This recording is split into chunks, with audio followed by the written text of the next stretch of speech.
interesting. And then we're going to move on to OLCC, which is, we know, what you have been waiting for. Thanks, Vince. Thanks, Amy. Before I get started, Hunter, I hope you don't mind if I break this a week early, but Hunter Neubauer is running for governor in 2018. After that speech today, he was just testing it with you guys tonight. So my name is Vince Porter, and I've been your lobbyist for the last year down in Salem, and I've had the pleasure to work with Amy and mostly the legislative committee. And first I want to thank, how many people here are in the OCA legislature? I see Sally and Hunter's in it. Anybody else? Oscar. They've been incredible down there to Salem, advocating for all of you that work in the recreational market and making sure that we get the best possible laws passed. And so I just want to thank all of them, because there's the one message I want to pass on to all of you is legislators, they listen to me and other lobbyists, but they really, really listen to you guys, especially if you live in their districts and you connect with them and you tell them your own personal stories very authentically. And that's what our legislative committee has done a really great job, and I just want to thank all of them for their good work. So this past session was the last time you will have a marijuana policy committee in the Oregon State Legislature. And you all should, Amy is right, you all should be applauding that, because, I mean, you don't have to, but, and I'll tell you why, because they, for the last session, have really been focused on things, they've been, in my opinion, they've been looking to legislate for the sake of legislation and constantly changing the rules. What I think will happen, what I hope will happen, is once and for all we'll have some stability for all of you trying to get through the regulations and the laws that are constantly changing, and to not have a marijuana policy committee will just give them one less reason to mess with your businesses. So that is actually a good thing. But it will change how you all interact in the state legislature.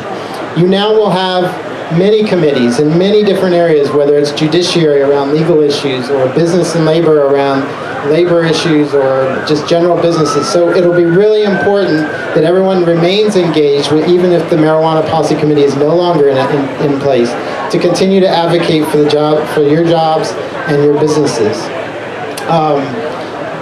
I think what this also will mean, it will be a greater importance for the OLCC. And one of the things I want to applaud the OLCC is every Rules Advisory Committee that they've had this past session, going on right now. Can everyone hear me? Am I speaking? All right, thumbs up. All right, I'm doing my best to project there to the back, even the people talking. But it's really important that you have people advocating for your businesses. So Amy's on a Rules Advisory Committee. Hunter is on a Rules Advisory Committee. Sally's on one. All of these different ways where the OLCC will be setting the rules on the legislation, and they're really important to follow. There's going to be rules about transferring your product from one business to another. There's going to be rules about the 20-pound rule that I'm sure many of you are anxious to hear how that all plays out. But what I will just can't stress enough is that the OLCC is going to have to be your place now of where you really make sure that there's an environment for you to succeed and do well. So with that, Jesse, I'm going to just turn this over to you. Thanks again, Amy, for all your work and the legislative committee, and onward. Jesse Sweet. I want to let you know that we are having another event October 13th, not the 18th. I keep saying the 18th. Sally's going to talk about that event afterwards. We're having another winter event that's going to be very, very similar to Summer Fair. Steph Barnhart, are you here? Steph Barnhart helped us with the Summer Fair this year. If you had a good time and you got super high and maybe you weren't the guy rolling around in the gravel talking about being God, you can thank Steph Barnhart. So we'll talk about those events later. Welcome, Jesse Sweet. Thank you for coming. And I want everyone please to be quiet so we can be nice and respectful, and the people who want to hear, especially quiet in the drink line, can hear Jesse. We are going to do a question and answer period. Yes. If you are an asshole, Jesse will never ever come back again. So don't be a dick. You know who you are. Okay, everyone give a round of applause to Jesse Sweet. Who's going going to tell you nothing is funded, right? So I don't know if I can really follow that introduction. I'd like to thank you all for having me here. I'd like to thank Vince for the setup, talking about the legislature, because one of the things that I want to convey here is the way that the agency and the legislature work together. We, as an agency here in Oregon, don't have carte blanche to do whatever we want. We get our authority from the statutes. They tell us what to do. We go out and implement. So, you know, as you all know, everything has been changing for the last 3 years. Measure 91 was passed in 2014. The 15 legislature rewrote the law. The 16 legislature rewrote the law. And the 17 legislature rewrote the law.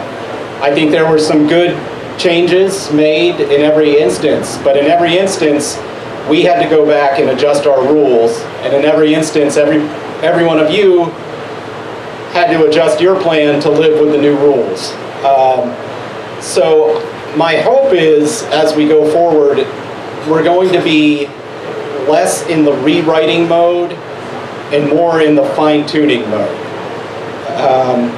You know, we as an agency want a successful industry. My view is that a successful industry is a compliant industry. I think the regulations and the economic success of the industry need to go hand in hand. There's going to be times where we do things that you don't like. Most of the times, that's going to be due to us trying to create a system that is compliant with the Cole memo that's going to withstand federal scrutiny. So there's a real balance that we're trying to strike between keeping the barriers low, letting you all be successful, but still having enough teeth in the system to make sure that we can stand up when and if the feds come knocking and want to talk to us.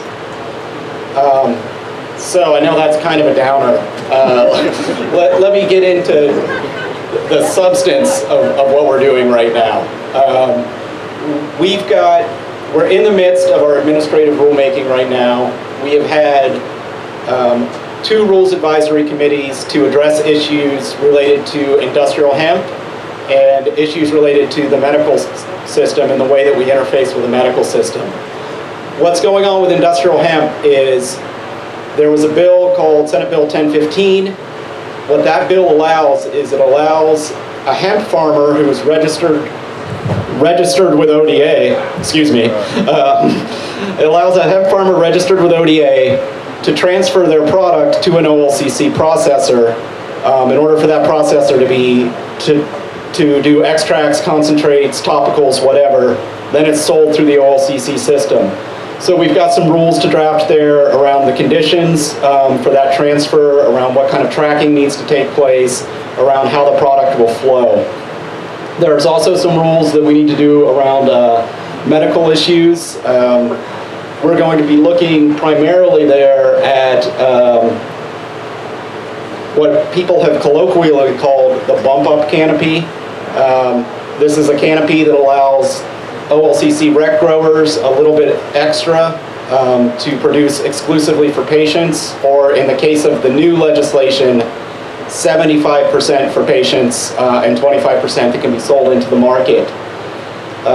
We're also looking at the 20-pound transfer in. I know that gets a lot of ink. That's actually fairly straightforward. I think the thing that I want to convey right now is you can't do it yet.